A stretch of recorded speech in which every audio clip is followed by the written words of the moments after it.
Assalamualaikum warahmatullahi wabarakatuh. Welcome to di channel Bermanfaatlah. Video kali ini membahas tentang seorang wanita pelacur. Tapi sebelum lanjut ke videonya, bantu aku dong untuk like, komen, dan subscribe supaya channel ini bisa berkembang. Gak usah lama-lama, yuk mari kita bahas. Kisah hidup seorang wanita pelacur di zaman Bani Israel. Tentunya kisah ini menjadi menarik karena di akhir kisah wanita pelacur ini melahirkan 7 orang anak laki-laki. Dan Allah Subhanahu wa Ta'ala angkat semuanya menjadi nabi yang diutus kepada kaum Bani Israel. Kisah kali ini ternukil dalam kitab Tankihul Qaul bab ke-23 tentang keutamaan taubat. Sebuah perkampungan kaum Bani Israel tinggallah seorang wanita yang sehari-hari bekerja sebagai pelacur. Wanita ini terkenal memiliki paras yang cantik dan mempesona. Setiap laki-laki yang memandangnya pastilah akan takjub melihat begitu indahnya wajah wanita ini. Wanita ini memiliki sebuah rumah di tengah-tengah kota. Dan di rumah inilah ia membuka jasa prostitusinya dan melayani laki-laki hidung belang yang ingin memuaskan nafsunya. Setiap hari ia membuka pintu rumahnya ini lebar-lebar. Kemudian wanita ini berbaring di atas sebuah kasur, dan kasur ini berhadapan lurus dari pintu rumahnya. Jadi artinya jika terlihat dari luar akan nampak dari pintu rumahnya. Wanita ini tengah menunggu pelanggannya. Setiap hari wanita ini melakukan hal tersebut selama bertahun-tahun. Hingga pada suatu hari ada seorang anak muda soleh yang berasal dari kota sebelah. Anak muda ini tak sengaja melintas di depan rumah wanita pelacur ini. Pemuda tersebut terpana melihat kecantikan yang luar biasa dari wanita pelacur ini. Dan pemuda ini tahu bahwasannya wanita pelacur ini tengah menunggu pelanggannya. Entah apa yang ada di pikiran anak muda ini ketika itu ia tergiur akan kecantikan dari wanita pelacur ini. Maka ia berdoa kepada Allah Subhanahu wa Ta'ala untuk menghilangkan hasratnya, supaya terhindar dari perbuatan maksiat. Namun, keinginan nafsunya tak kunjung hilang dan bahkan malahan semakin menjadi-jadi. Pemuda ini diliputi rasa dilema antara ia harus ikuti nafsunya ataukah ia pergi meninggalkan wanita tersebut. Begitu saja semakin lama pemuda ini semakin tidak bisa menahan hasratnya kepada wanita pelacur ini. Akhirnya setan berhasil menghasutnya untuk memenuhi keinginan nafsunya tersebut. Kemudian pemuda ini menjual isi tasnya yang ia bawa ketika itu kepada orang-orang di sekitarnya. Maka ketika ia telah berhasil menjual semua barang-barang yang ia bawa, kemudian pemuda soleh ini mendatangi rumah wanita pelacur tersebut dengan membawa 10 keping koin dinar. Maka setelah pria ini sampai di rumah wanita pelacur tersebut, ia lantas memberikan 10 koin dinar itu untuk membeli jasa wanita pelacur ini. Lalu wanita pelacur ini mengambil uang dinar tersebut dan langsung membawa pemuda soleh ini ke dalam sebuah kamar. Di dalam kamar itu wanita ini melepaskan pakaiannya dan siap untuk melaksanakan pekerjaannya sebagai pelacur, sebagaimana ia telah dibayar oleh pemuda soleh ini. Kemudian wanita ini berkata, "Silahkan Tuan lakukan sesukamu." Lalu tiba-tiba saja di hati pria soleh ini muncul ketakutan kepada Allah Subhanahu wa Ta'ala. Tiba-tiba pria soleh ini diam terpaku, badannya gemetaran dan wajahnya menjadi pucat. Seolah-olah ia ingin berusaha mengabaikan wanita pelacur itu. Pemuda soleh ini hanya terdiam ketika itu. Dan dia berkata dalam hatinya, "Sesungguhnya Allah Subhanahu wa Ta'ala melihatku dalam keadaan buruk ini dari arsy-Nya, sedangkan aku tengah melakukan perkara yang haram. Maka leburlah semua amal-amalku selama ini." Hati pria soleh ini menjadi tambah takut kepada Allah Subhanahu wa Ta'ala. Wajahnya pun semakin pucat. Melihat wajah pria soleh pelanggannya ini pucat, kemudian wanita ini berkata, "Ada apa Tuan? Apa yang terjadi padamu?" Lalu pria soleh yang sedang ketakutan ini berkata, "Sesungguhnya aku takut kepada Allah Subhanahu wa Ta'ala, Tuhanku dan Tuhanmu. Bolehkah kiranya aku keluar saja dari sini?" Mendengar ucapan pria ini, wanita pelacur ini pun menjadi kesal dan dia berkata, "Sesungguhnya di luar sana banyak laki-laki yang ingin melakukan ini padaku, maka kerjakanlah seperti apa yang orang-orang itu inginkan." Sambil menunduk lemas, pria soleh ini menjawab, Maaf Nona, sepertinya aku membatalkan niatku itu. Kau ambil saja uang yang sudah kuberikan itu. Dan tolong izinkan aku keluar dari tempat ini. Rasa kesal wanita pelacur ini berubah menjadi penasaran. Lalu wanita ini bertanya, "Wahai anak muda, memangnya sebelum ini kau belum pernah melakukan ini sekalipun?" Kemudian pria soleh ini menjawab, "Aku belum pernah sama sekali dan ini untuk pertama kalinya." Lalu semakin penasaran wanita ini bertanya lagi untuk terakhir kalinya, "Maka dari manakah asalmu? Dan siapa namamu?" Kemudian pria soleh ini menjawab, "Aku adalah Fulan. Aku berasal dari kota sebelah." Lalu setelah ia menjawab, ia pun segera buru-buru pergi meninggalkan rumah wanita pelacur itu.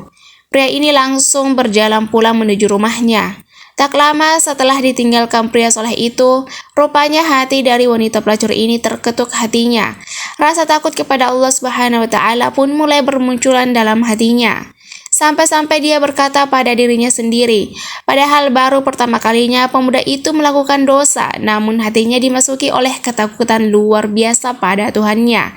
Sementara itu, aku telah melakukan perbuatan dosa ini selama bertahun-tahun, dan Tuhan yang dia takuti adalah Tuhanku juga. Seharusnya ketakutanku lebih besar daripada ketakutannya. Singkat cerita, semakin hari wanita ini semakin sadar akan dosa-dosanya selama ini, dan ia pun semakin takut kepada Allah Subhanahu wa Ta'ala. Lalu pada saat yang sama, wanita ini mulai menutup pintu rumahnya, dan sejak saat itu dia tak lagi melayani laki-laki hidung belang yang mau menggunakan jasanya itu. Dan sejak saat itu, pelan-pelan wanita ini mulai melaksanakan ibadah yang dikehendaki. Semakin hari wanita pelacur ini berubah menjadi seorang wanita soleha yang senantiasa mengingat Robnya. Kapanpun dan dimanapun, orang-orang di sekitarnya pun takjub akan perubahan drastis dari wanita ini. Orang-orang mulai menghormatinya karena wanita ini terlihat istiqomah dalam menjalankan taubatnya itu. Pada suatu hari, wanita ini pun mulai berpikir tentang pria soleh tempo hari yang membuat ia sadar akan dosa-dosanya selama ini. Dia berkata pada dirinya sendiri, "Sepertinya aku harus mencari pria soleh itu, dan mungkin saja dia mau menikahiku, supaya aku selalu berada di sisinya dan supaya aku bisa belajar tentang perkara agamaku. Mudah-mudahan dia bisa menjadi penolongku untuk melakukan ibadah kepada Tuhanku." Keesokan harinya, wanita ini memutuskan untuk pergi dari rumahnya ke kota sebelah tempat mana pria soleh itu tinggal. Maka berangkatlah dia dengan membawa beberapa harta yang dimilikinya dan membawa serta bekal makanan selama dia berada di perjalanan. Setelah menempuh perjalanan yang cukup jauh, akhirnya wanita ini pun sampai di kota sebelah. Dan langsung saja ketika itu ia bertanya kepada orang-orang di manakah rumah si Fulan. Lalu sebagian orang-orang ada yang mengenalnya, maka diantarlah wanita ini ke rumah pria soleh itu. Tak lama setelah itu, sampailah wanita ini depan rumah pria soleh ini. Kemudian si wanita ini lantas menutup pintu rumahnya dan mengucapkan salam. Tak menunggu waktu lama, ada seorang yang keluar dari dalam rumah tersebut. Rupanya benar, yang keluar adalah pria soleh itu. Pria soleh ini langsung kebingungan ketika itu dia bilang, "Anda ini siapa? Ada yang bisa kubantu?" Karena ketika itu wanita ini menggunakan cadar, makanya si pria soleh tak mengenalinya. Lantas si wanita membuka sedikit cadarnya agar si pria soleh mengenali siapa wanita yang datang ini. Setelah cadar itu dibuka, si pria soleh langsung terkejut. Ia mengingat tentang apa yang hendak terjadi antara dirinya dan wanita itu tempo hari. Seketika itu pula pria ini menjerit keras lalu tubuhnya jatuh tersungkur ke tanah. Dan akhirnya pria soleh itu pun meninggal dunia saat itu juga. Padahal si wanita belum menyampaikan maksud kedatangannya ke sini. Namun Allah Subhanahu wa Ta'ala berkehendak lain. Pria ini meninggal dunia lantaran ia terkejut akan kedatangan wanita ini.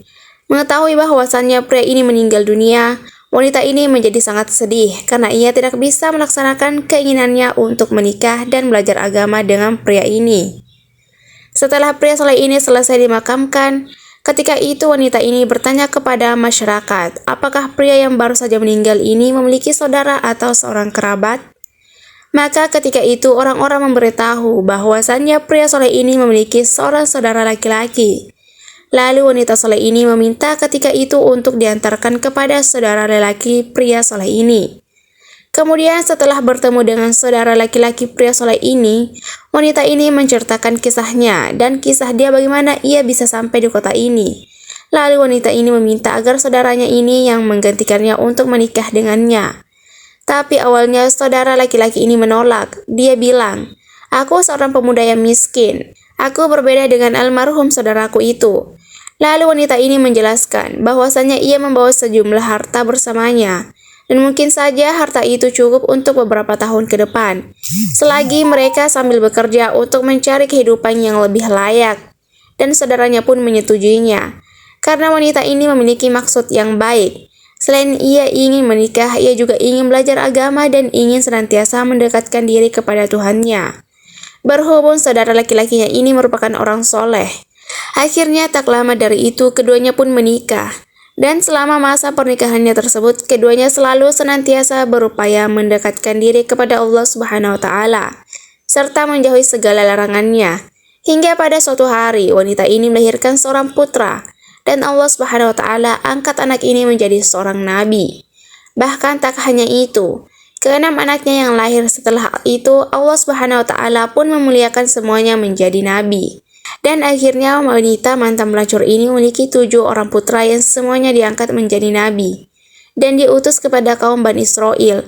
Lihatlah, bahkan Allah Subhanahu wa Ta'ala bisa datangkan karunia-Nya dari seorang wanita mantan pelacur.